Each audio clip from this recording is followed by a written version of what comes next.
And action. I think everyone's formative period is their teenage years. For me, it was the late 70s and early 80s.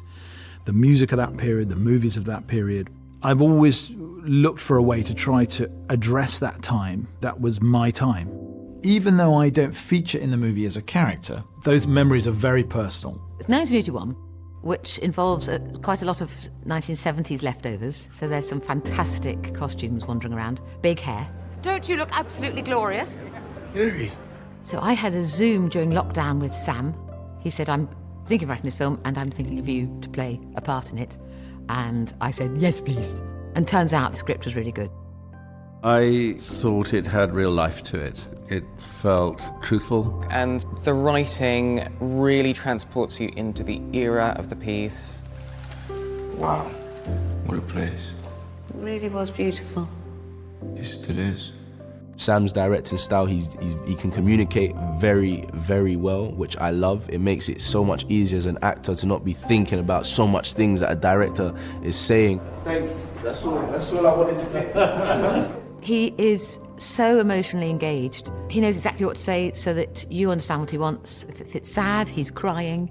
If it's funny, he giggles behind the monitor. It goes without saying that he's just able to notate actors in ways that are always useful and sensitive to what the actor is trying to do. The main character is Hilary. She's living with mental health issues.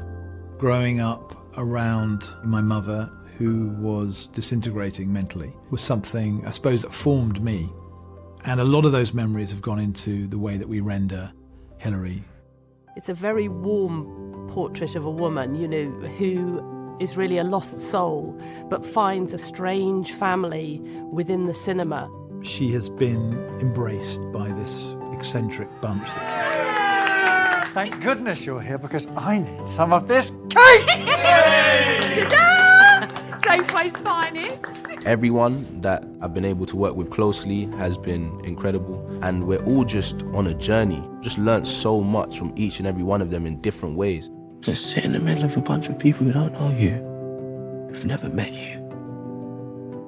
You can't even see you. You know, I've spent most of my adult professional life sitting in dark auditoria of various kinds. This is my home, you know, and then sitting alone as an audience member, losing myself. That little beam of light is escape. You know, I believe that. What? Show me a film. I want to see a film.